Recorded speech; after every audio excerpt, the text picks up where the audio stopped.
Hello everybody and welcome back to the channel. Today we will be listening to the 10th part of What If Deku Didn't Believe All Might and Remained Quirkless. If you enjoy, please consider liking, commenting, and subscribing down below, and don't forget to hit that bell icon so you get notified when videos go live. Now, without further ado, let's get into the video. Chapter 19, My Friend is the reason this chapter is as angsty as it is. They know who they are. Also, Izuku gets a scar.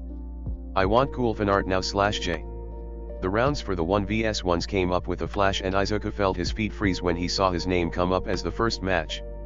That wasn't what sent chills deep into his bones, however, it was the person they had paired him up against. Since the glare, Midoriya had wanted to avoid confrontation as much as possible. His plan had included hiding the whole festival. The whole world blurred, leaving him staring at the board that read Midoriya Izuku v Bakugo Katsuki. The world wasn't on his side today. Did he put down all the Quirkless on live television by believing he didn't stand a chance, or did he put them all down by being ripped to shreds on live television? They both seemed like terrible outcomes. He wondered if anyone would speak up. He wondered if he should speak up to make his drop out as smooth as possible. What could UA say anyways? Would they say that he had to take part? That he needed to suck up his fears because that was what a hero would do? That the world wouldn't baby him with his triggers? Izuku didn't want to be a hero, but that didn't mean he'd only see the good in the world. He had already had those rose-tinted glasses snatched away from him. It was idiotic to believe UA would let him continue to wear them when it was the opposite of beneficial for them. He would always be their alumni no matter how successful he becomes, because he was the first person who tried to say I can. If he backed out, if UA let him back out, they'd both be saying bye-bye to that podium. He braced his teeth and looked around the group of students trying to see Bakugo's reaction. His teeth had stretched into a grin when he saw his partner's name. Izuku heard him whispering Deku and the unconscious pops of the explosions in his palms. The scars on his back flared up, and all Izuku could so was brace through it because no one was allowed to see his pain. His hands clenched in a desperate attempt to block out the pain. Anything Midnight said about how it would work fell through his brain. All he registered was that he was following everyone else up the stalls, and somehow he recognized enough to crawl into the seat beside Shinsu instead of 1F or 1A. He got prodded, Izuku filched. The pain stopped spreading for a while. His mind likely recognizing that he wasn't being actively harmed. It gave him enough time to look up at Shinsu. Is anything wrong? He asked. Hitachi nodded. Yeah, you're meant to be in the changing rooms until somehow comes to get you. Midnight explained earlier. Seeing as you're part of the first matchup, you needed to go there straight away. Midoriya's eyes widened in realization. He dropped the notebook he planned on and flew down the stairs. His sprint was interrupted by Shinsu, who had been chasing after him, saying, "Slow down. You're gone in the direction of Bakugo." Izuku's trailed to a stop. "Are you kidding me?" he asked. "No, now come on. You aren't missing this fight. I'll stay with you if you want me to." "I'd like that. Can you?" Izuku gestured in the direction they had turned back from. "Yeah, I'll lead the way." They wandered through the corridors. Eventually they pulled to a door. Izuku pushed it open, revealing the two seats, a cup of water and a table. Izuku moved to the table and sat on it. Shinsu hopped onto it soon afterwards. "So, are you nervous?" he asked, staring at his friend. The clock on the wall told him they still had 5 minutes before the match started. It likely a way to escape the cheering classmates and calm down on his own. "I don't want to do this," Izuku admitted. He looked down at his feet, embarrassed at the confession. Someone tapped him, making him look up. "You could drop out if you really don't want to. I saw the way the fucker was looking at you after the obstacle course. Everyone would understand." Izuku rubbed his arms up and down in an attempt to self-soothe. "I'm here for everyone like me. How can I say we're just as powerful as them but back out when I have to face him? No one will take me seriously. In all honesty, people won't take you seriously if you have a panic attack on the stage because you were triggered. Think about yourself for once." Hitachi attempted to talk Midoriya out of, and it failed instantly. His friend was self-destructive, and God be damned he was going to self-destruct. "My mental health isn't as important as all of the kids who are watching and cheering for me. This isn't about me, Hitachi. This is about all the kids out there who are looking at me because I am standing up to my peers. I am going to go out there and I am going to fight Bakugo even if I am in the middle of a panic attack because those kids need to know we are not weak. Are you not even thinking about yourself? Hitachi took a deep breath. Everyone can see the way you look at him with fear. No one will tear you, don't do it. I would praise you because you're telling everyone out there that you know your strengths and weakness. My quirklessness is not a weakness. It's not a fucking downgrade. I am a person and I am capable of doing stuff. I've been expected to go against everyone before. Why is this no different? The two stayed in silence for a moment. Izuku let his fire brew and burn out. I'm sorry. I'll try to stay calm and I'll tell an adult before it starts. If things get bad I'll walk out of bounds. That's one of the rules, right? Shinsu nodded. Yeah, it is. Be careful, Izuku. The greenie pulled the door open, leaving Hitachi alone in the waiting room. When am I never? He called. Once the door was shut, Izuku stared to shake. He couldn't stop the shivers that traveled through his skin as he approached the grounds. His plan was simple and didn't make him look like an idiot. He was going to grab the right hook and let Katsuki burn him and swing him off. He'd shuffle out of bounds while Bakugo did his monologue. There was a chance of failure, but from all his previous ideas, it was the best he had. He took a deep breath in and counted his lucky stars that he was familiar with explosions and had seen this coming. He passed midnight and didn't say anything. He could manage his own issue, and unlike earlier, he wasn't useless. He wasn't Deku. He could take on Katsuki because he wasn't weak. No one had to know about that. The teachers couldn't see him as weak. He had to be strong for himself, for UA and for everyone he was fighting for. Stepping outside was like a ton of bricks had been dropped onto his shoulders. Opposite the arena was Bagu, and he had seen happier day. His posture was slouched, and while he wasn't smirking at him, the snarl was just as threatening. Present Mike was announcing again, welcome back to the UA Sports Festival for first years. We have our first set of one-on-ones right now. Bakugo Katsuki. The monster in Class 1A who's been taking the festival by storm but never quite winning. Versus general education star of the show Midoriya Izuku. He may not have the hero courses training, but his analysis is on par to that of a pro hero. Place your bets on who you reckon will win and let the match start. Now. Mix announced the match's start and Izuku walked into the ring. He could do this. Bakugo was already walking towards, just like he expected. Midoriya imagined his first course of action would be to go for the kill, so why was he walking? Did it really make a difference? He had to work with it and ignore the sweat that was building up. His feet were stuck to the ground, making it impossible to move. The only thing he could do was watch as his childhood friend approached him smirking. It only seemed to take a blink before the distance had been traveled. The two stood facing each other. Bakugo's hand lay on Izuku's shoulder. It was the touch that brought the greenie back into reality. The touch that burned as if someone had sat him alight. Katsuki looked bored at the whole ordeal. You were too easy of a fight, Deku. He said, but the rest of the world zoned out. The edges of his vision had blurred from pain. Tears were building up on his face and everything stung. It only stung when the source had been taken away. That was right, he thought. He made the choice to blink, to hide the tears and to ground himself back in reality. There was a right hook heading to his face. Midoriya's bones clamped up other than his right hand that fell into its natural position of defense. His hand gripped the arm that was incoming and locked there. Izuku opened his eyes to see Bakugo's arm in his grip. He could still set off an explosion, but that took around and not 0.8 seconds, and he was the only one who had recovered from the action. He yanked the limb downwards with all of his body weight. His flimsy muscle alone might not do much, but there was one thing Midoriya knew for certain about Bakugo. He didn't weigh much because he burnt most of his calories off while training. Midoriya stood a slim chance of sending him onto the floor. What the hell was that, Deku? He screeched. How dare a quirkless fuck like you try that? Katsuki lay discarded on the floor. He had been knocked back into the real world, but for a second Midoriya took the second to feel relief. A cat in a hell's chance that had worked. Izuku backed away so that he was far away enough for the next attack. He tripped over his own feet. Okay, that wasn't what happened, but it was what he occurred when he tumbled onto the floor. His UA collar had fallen down at one point, leaving his neck open. The next surprise was that Bakugo lay on top of him, grinning like a predator did when he saw his prey. Kaken? Can you get off me? He asked, begging that his friend had some decency. He didn't get a response. It would have been swears anyways. Midoriya got two hands wrapped around his throat. They weren't blocking his air tube in an attempt to suffocate him. They were burning him. Katsuki was setting off nitroglycerin and many explosions directly onto his neck. It didn't matter that it wasn't directly preventing him from breathing, gasps of air still burned. Everything hurt. It didn't stop as survival and Bakugo tortured him. I'm allowed to go until you're passed out. It's all fair right now, Deku. I need to beat you, okay, and you wouldn't walk out of bounds like any other weak freak, so here.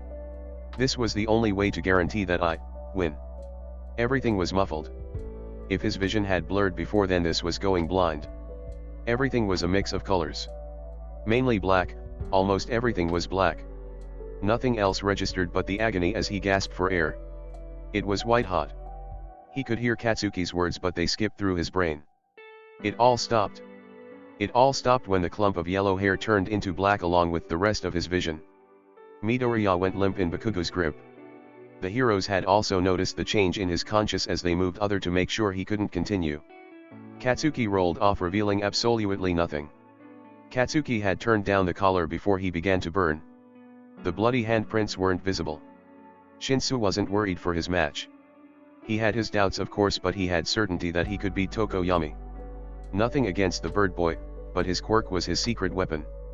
It was why, instead of panicking about how he was going to take down a hero course student, he could sit down and enjoy Hatsume's match. If it even counted as one. Itza was being thrown around the arena by gadgets galore while Hatsume bragged about creating everything. The blue-haired student would win, of course. Mei had no need to qualify further. He wouldn't be winning with his pride intact, however. Mei threw herself back into the air, showing off the fourth invention. She could have been reading off a script with how much information she knew off the top of her head. And that's why you should consider supporting and investing in 1F's Mei Hatsume. That's right. This is all the work of. Shinsu zoned out on her. As hilarious as the match was, there was only so much he could watch before his heart swelled from pity. The memes would show him the best of their faces. Hell, Tumblr and Twitter already had their fight trending and spreading. Pity was something Itza was getting from the nation, and the reason was understandable. Without that mess to keep him occupied, Hitachi found his mind wandering to what he knew about the bird boy. He needed something to get a response, and unfortunately, the two were strangers. That wouldn't make the endeavor impossible. Spending your whole life figuring out what set people off made the sports festival seem easy. Heck, all he had to do was spew insults if things got really bad. If it went terribly, it could also work in his favor. Mindless chatter was most people's everyday life. Looking at Tokoyami, Shinsu was met with the glowing eyes of the shadow. They held a staring contest. Darn Shadow won because he didn't have eyelids. The quirk looked away and fell back into its owner. Shinsu understood that. He wished he didn't have to exist in the time to wait either. Hatsume's yells were really annoying. He wondered if he was the only one. He was not. There was a new subreddit dedicated to the sports festival, and several of the people online complained. It was taking too long. They didn't care what new baby Mei had made because she was irrelevant to their direct lives. The last part was lie, but unless anyone there was serious about heroics, that deduction was understandable. Mei took a step out of the ring, and Shinsu had never been as relieved as he was in that second. He stood up and moved from the stalls into the waiting room. The next round wouldn't take as long. It wasn't humanly possible because Mei hadn't even given Itza a fight. It was the boy he ran into before Midoriya vanished to make sure Yurika was okay. It was stupid that Shinsu hoped he got through. The guy seemed to work hard to it and not take the festival seriously. In any other situation, he might have been pissed others were allowed to take it easier when he had to give it his all. Working with Izuku for even the few weeks had proven that he could also be shrugging it off. Thinking too hard was beyond his control, but there was nothing to keep him distracted in the waiting room. The TV had been turned off by someone who found it distracting. Finding the remote was a waste of his time. He didn't have to fight the winner until the next round. He was called through before he even sat down. Midnight extended her arm as she led him out and directioned him to the ring. When Hitachi opened the doors, all eyes were on him. He was used to it though, and for once, the attention is a good thing. Yurika knows she should stop pulling at her fingernails. It was a bad habit she should break out from. It happens sometimes, and now was one of those days where her skin seemed to flake off. Her parents would tell her to stop it. Especially before such a big match in the sports festival. There was a lot on her mind. It felt like it could explode. Izuku still hadn't been wheeled out of the infirmary yet. Her friend was about to fight the underrepresented powerhouse of their class with his future on the line, and the top female in the year was her opponent. It was near impossible to strategize against the girl who could do anything assuming she ate. Her best was to get in close, yet even getting Yayorozu airborne wouldn't help. In the depths of her mind, time slipped past her. Someone tapped her shoulder. Okako flipped around to see Yayorozu waking her up. "We need to go to the waiting rooms. Best of luck, Eureka, and may the best girl win," she said before vanishing down the stairs. Eureka peered over the railings to see Shinsu standing triumphantly over Tokoyami. Grinning, she dashed down the stairs and stood by the door. Shinsu should walk by and she could congratulate him before finishing off the last of her master plan. The purple hair tat came round the corner was enveloped in a hug. "Congrats," Eureka said, "make sure you win the next round so you can see me in the semi-finals. You sound so cocky when you're against a prodigy's daughter," he reminded her. "I have the strongest man on earth behind me. I think I can win a fight. If I can't, then I'm just going to work harder, aren't I?" "Yeah, well, All Might can't come punch her away now, can he? Use your brain, Eureka. It's your greatest weapon." "Cheesy much. Don't worry, I think I know how to beat her. Then I'll see you in the semi-finals." "You bet you will." She slipped her arms away from him. Hitachi walked away and Okako slipped into the waiting room. Chapter 20, Let's go lesbians, we win these. Woman with swords and shit, yes, here we go. I repeat, woman with swords. Or Momo Eureka fight. Momo was strong quirk-wise. Mentally, the girl could pound her in any of the academic subjects. Her creativity was through the roof, there was little her could come up with a solution for in over 10 minutes. Okako wasn't bad in any of those three fields, she just wasn't a prodigy. Her plan had to be see-through for someone like her. She was screwed. This was where Eureka left the sports festival, and it wasn't because of her own shortcomings. It was because of badass women being badass. People out there wanted to see her shine, and had this been anyone else, she might have. Okako walked through the doors with her plan in shambles. The only possible she could have over Yayorozu was speed. Her jogs had helped her with long distance, but would she be able to sprint up to Momo before she pulled out some super naval laser and blasted her into tomorrow? Probably not. The scrambled plan wasn't forming back up, and she could see her competitor prepping to create anything. The only thing not factored into the plan was the fact Eureka knew how to punch, and how to punch hard. One for All had enhanced her quirk, but if she didn't receive any sort of power-up boost, she would sue All Might. He had barely taught her anything than to clench her butt cheeks. That hadn't even worked. Long story short, All Might had been useless, and now she had to pray the theory she had made up on the spot worked. Mike was screaming their names, the underrated recommendation student of 1A. Momo Yayorozu. She hasn't had the chance to show off yet, but she's one of a kind. Against also from 1A Eureka Okako, the leader of the winning cavalry team. Their fight starts now. They both stood there looking lost. Did Momo expect her to make the first move? Maybe she was already making something from her back so Eureka couldn't see. It was idiotic until she knew for sure. So, they both did nothing as they waited for the other to make the first move. It didn't hit Okako like a wrecking ball. It dawned upon her that both of them wanted to start knowing what they were up against. To do that, they needed the other to make the first move. This is a pickle, isn't it? Neither of us are offensive people. We're the perfectly wrong matchup. Yayorozu giggled with her. Yes, this is quite the issue. Would you like to take the first move, or would you rather I did? I'd rather you. Very well then. A stick and an arrow fell out of her shoulder. I hope you can dodge well, Okako. She took aim and with precision only learned through skill, fired. The arrow was traveling faster than Eureka could dodge if she ran. She jumped. Her quirk wasn't on herself, but Yayorozu had only aimed at her leg. It just missed her, and Momo was already loading another. Coming back to the ground was always easier than pushing off. It was timing it that she had been meaning to work on. Unless she used her quirk on herself, she could pinpoint exactly where she would land. There was still a fair distance. Most of the travel happened when gravity had effect. The maths whiz didn't know that. She didn't know the ins and outs Eureka had kept secret for that reason. Her next attempt to hit her was already heading towards her. Patience, not being one of Momo's best qualities like Okako had assumed. She could use that to her advantage. She fell to the ground with an epic land down, exactly where she had predicted. Score. In the meantime, her opponent also had to make more arrows and load the crossbow. She had moved closer towards the middle to block off Eureka, just pushing her out of bounds. The fight would have to be physical and Okako would not be able to deal with a woman with a sword. Before she fully processed what she was doing, her legs were running towards Momo. She was swiving around and skiving around any possible arrows. Being unpredictable made it harder to be hit. Yeo Momo decided to drop the friendly act. She dropped the arrows, letting them fall to the ground, and pulled out a sword from her skin. It was a perfect defense against a hands-to-hands fighter. She really was pushing herself to the limits, and Eureka couldn't have been happier with how it worked out. Not because it meant this was any easier, she didn't deserve to be pitted for being poor. Okako ran straight for Momo and met her sword firsthand. It barely swiped her face, but the threat was visible. They circled each other in a fashion only ever seen in films. They were eyeing the other, trying to garner weak spots, places they could exploit. When Eureka caught sight of an opening, she dived for it. The leg was unprotected, and in the process of a creation it had been ripped. Her hand was so close from grasping the ankle when the clang of silver stopped her. With nothing else she could do, Okako defended her face from the blade. It sliced through.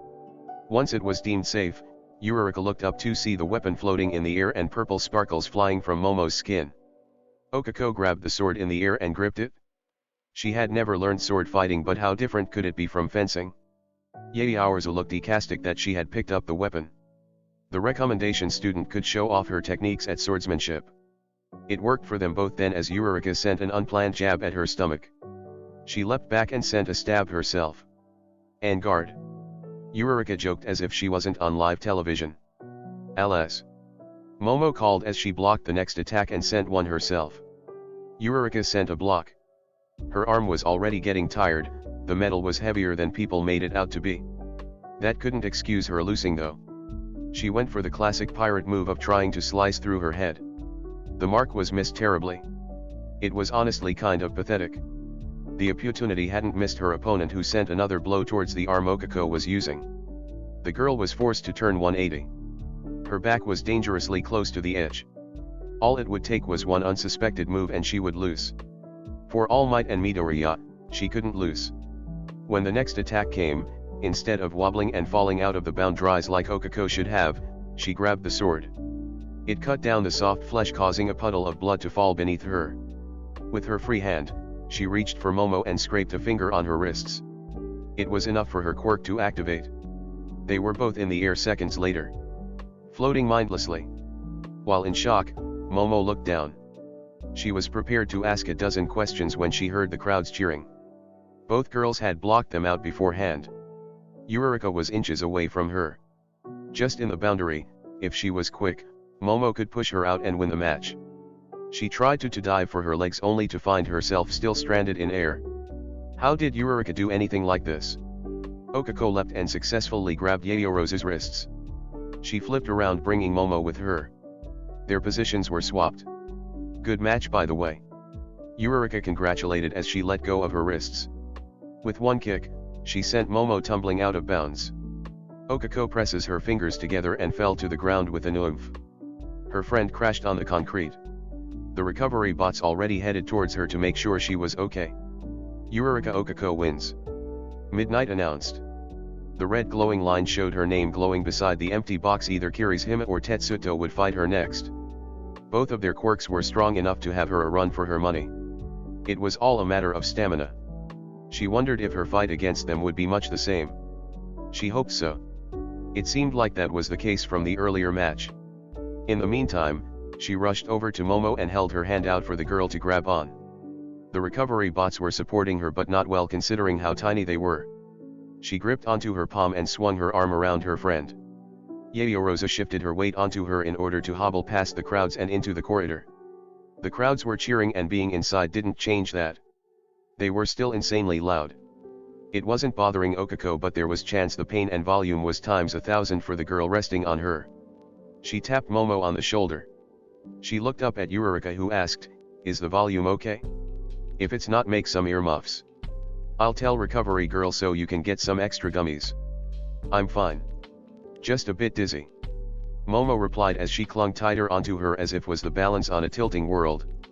Despite her own beliefs, Eureka accepted that answer. She probably shouldn't have. There was only a supposed 5-minute walk towards the infirmary. That walk ended up taking far longer than 5 minutes. Eureka knew the concussion couldn't have been a pleasant one. Yet every second Momo believed the world was tilting on itself. They had to pause to take a break. It was a repetitive cycle and didn't have an end. They made it to Recovery Girl in 15 minutes. It was longer than both of them expected. Kirishima ran into them and offered to help. Yaoyorozu declined. She tried to push Eureka away several times as well. The brown-haired girl refused to leave. It was simple as that. Who knew what would happen if left alone? It would be a mess in 10 parts. She kept supporting her friend and never let go. When they staggered through the doors, Recovery Girl was instantly beside Momo. With one look, she ordered to climb onto the nearest bed. The curtain beside her had been drawn closed, to offer privacy to the person beside her. The heroine staggered to Yaoyorozu. "Stay awake, and I need you to look into this light for me. Can you tell me what happened to get you like this in as much detail as possible?" Momo flinched away from the light, a big enough reaction for Recovery Girl to work with. Once the torch was away, she began to explain, "I was fighting Eureka, she used her quirk on me so I was floating. I must have been around 5 feet in the air. She grabbed me again and I went to retaliate. I didn't manage to and she must have shoved me underground then released her quirk. Then." She tapped her chin trying to remember the exact details. "I guess they made sure I was okay and sent me out here to Eureka so I could be checked up on." Recovery Girl hummed, "How much of that was deduction and how much do you generally remember?" "I remember up to being pushed out, I think." "There's a hum, that sounds about right. Don't worry about it, dearie. It's only a concussion." The heroine kissed her cheek and handed her a pack of gummy bears. "When you feel better go back and cheer your classmates on, won't you?" Momo nodded, "I'll make sure I do." "Thank you." Midoriya came to consciousness as Recovery Girl walked into his room. He didn't notice her at first. Instead he focused on the steady beats of his heart and freedom of his neck. It still hurt like a bitch, but the bandage wrapped around everywhere else supplied him with the knowledge it must have been dealt with. He realized he wasn't alone when the seat rose up, so he was sitting upright. He looked directly at the heroine and felt his neck, trying to see if there were any remaining scars from the damage. There weren't any. There were no scars because the burn still remained. Had Recovery Girl not be able to heal them? Had Kiken finally crossed the border and maimed him mute? He opened his mouth only to discover his vocal cords roared in protest. Mute for the time being, at least then. The hand around his throat unconsciously grasped around it, as if he was trying to choke himself. Izuku's distress didn't go unnoticed. Recovery Girl gripped his wrists and pulled them away. She likely couldn't imagine the damage she had nearly missed.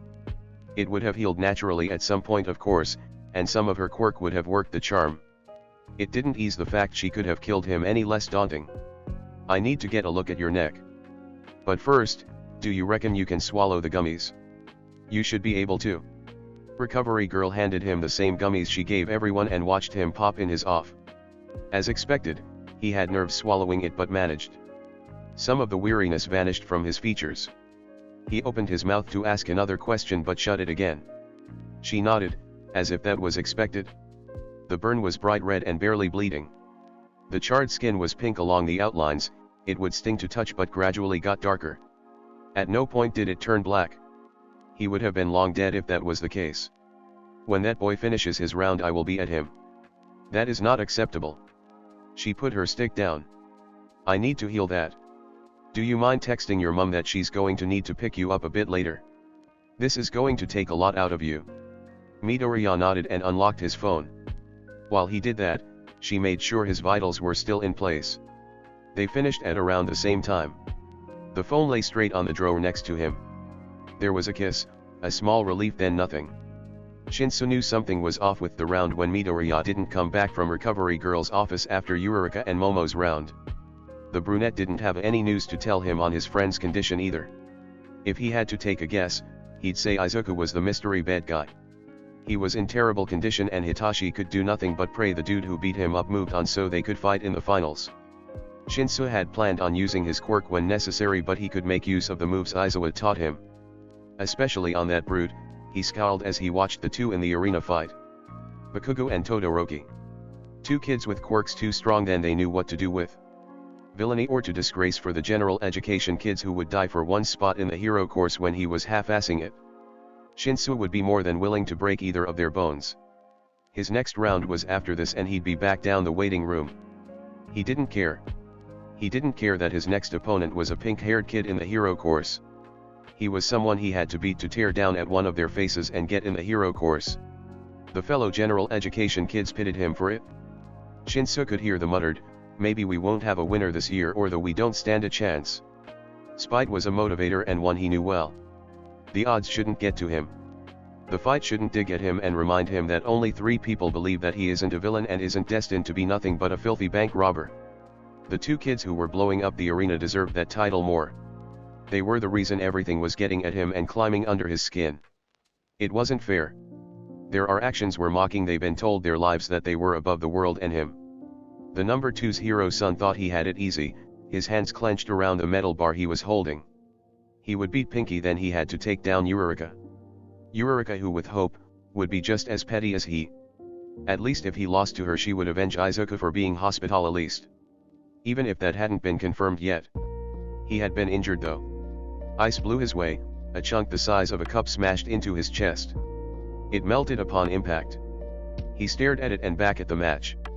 Even more explosions were going out. Bakugo was thrashing at Todoroki, and as much as Shinsu hated the other, no one deserved what looked like was going on. As the match went on, his anger froze to the same coiled snake it always was. Wrapped around his cords for the next person he could talk to. Todoroki was also beginning to freeze. Frost was going up his cheek and Katsuki's explosions weren't enough to warm him up. Shinsu leaned over the bar, as did his fellow general education students, to see what would happen next. He was disappointed when the ultimate loser wouldn't warm himself YP like Shinsu knew he could. He let himself collapse onto the floor like a puppet with its strings cut.